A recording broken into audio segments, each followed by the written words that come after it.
real golf on TV, albeit only with 4 guys wearing shorts and carrying their own bags and no fans.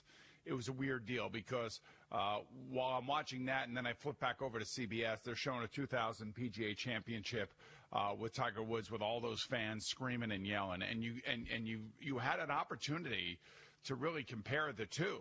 One obviously was live, one was with real players now, one was 20 years ago, and you see the two and you realize man, we have to have fans. It was great to see it. It was great to watch those guys play, and I'm a Dustin Johnson and Ricky Fowler fan, and watching that was good. And then watching NASCAR. Now, when NASCAR did the tight shots on the cars when they were coming around the corner, you wouldn't even know that there were no fans there. I mean, those were normal where they shots. do those crank it up thing where they have the, of course, just no announcers talking, and then they got the tight shots. At that point, it felt like a normal race. It did. It really did feel like a normal race. And then when they go inside the car and everything, and you see the cars bumping and all that stuff, and you don't see any fans, I don't think it really matters. Now, for Kevin Harvick, who actually won the race, he said afterward that it was kind of a weird, surreal feeling, essentially, and that they do miss the fans. I don't care what anybody says. And while they raised $5.5 million for that tailor-made championship, and good for them, without the fans, it just is going to feel weird. And that's, going to bring me to my next point, and that's going to be about baseball, because I think this week is going to be a turning point for baseball.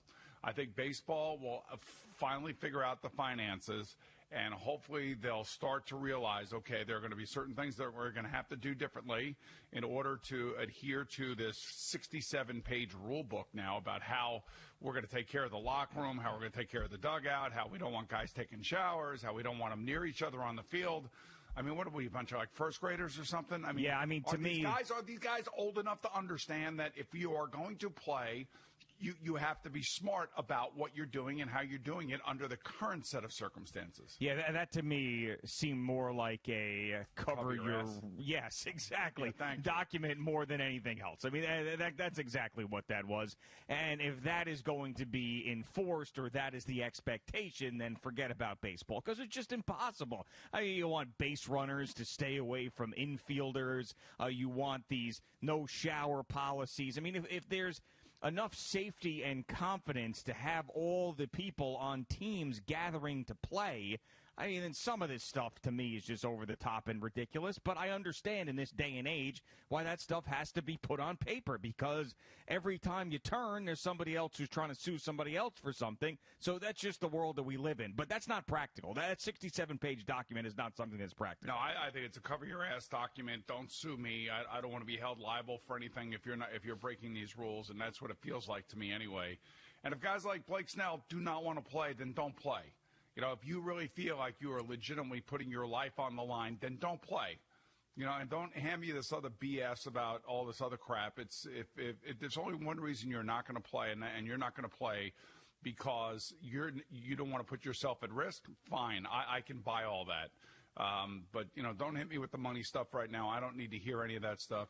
As a matter of fact, A-Rod, I give him a little credit here, because he came out and said, look, the players should really honestly try to come to an agreement with the owners here as we move forward and do the revenue split this year and try to get this season back underway and hopefully, play to the end where we can get a World Series champion. So I agree that, A-Rod and Mark Teixeira both have probably, broken with the union, so to speak, under these trying circumstances. And I agree with both of those players. And both of those players have made a lot of money. Both of those players have benefited from the most powerful union in all of sports. Yet both of those players recognize now, as they're retired, just how important it is to all of us to have them come back. So, and I understand why you would have some of these rules in this 67-page kind of this is the way we're going to act rule book. Because, while I don't think any of the players, unless, of course, they have a comorbidity situation, are going to really run any risk. I really don't. They'll come through it. They'll be fine. If they end up catching COVID-19, most likely they will get through it. Not even most likely. I mean, 99.9% of them will get through it. There may be one that doesn't get through it, and then we're going to have a whole other set of circumstances and decisions to be talked about if somebody ends up dying because of this.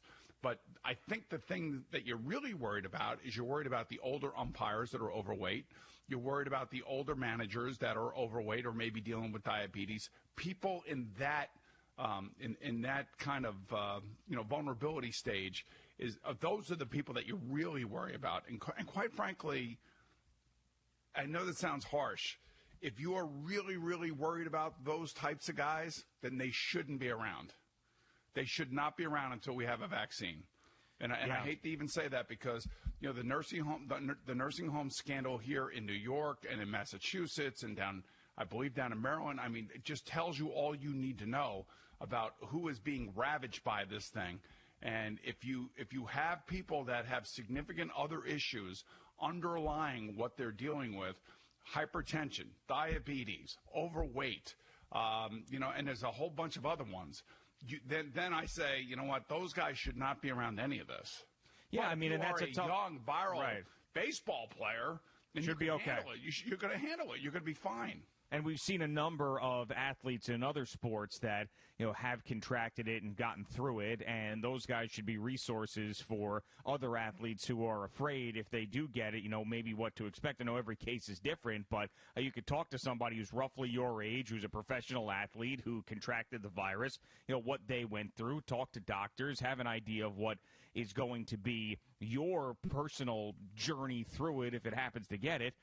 But, yeah, I don't know. I waffle back and forth every single day on whether or not I think baseball is going to come back. I felt really good prior to the 67-page document. I read all this stuff. I said, are they serious? Then I thought to myself, they can't possibly be serious, so I'm not going to take this that seriously. This has to be some sort of cover-your-ass type of thing. Then I felt a little bit better about it. I'm not sure what's going to happen. I really don't know, and I know that we are now talking, Friday's going to be the start of Memorial Day weekend. The time is ticking. If they're thinking about July, they're going to have a couple of weeks to get ready. A lot of this stuff still has to be hashed out, and we haven't even gotten to a place where both sides agree on money. So we're not even there yet.